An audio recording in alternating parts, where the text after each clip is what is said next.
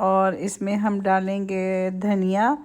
मैंने 1 गुट्ठी धनिया के लिए आधी अभी डाली है, आधी बाद में डालेंगे।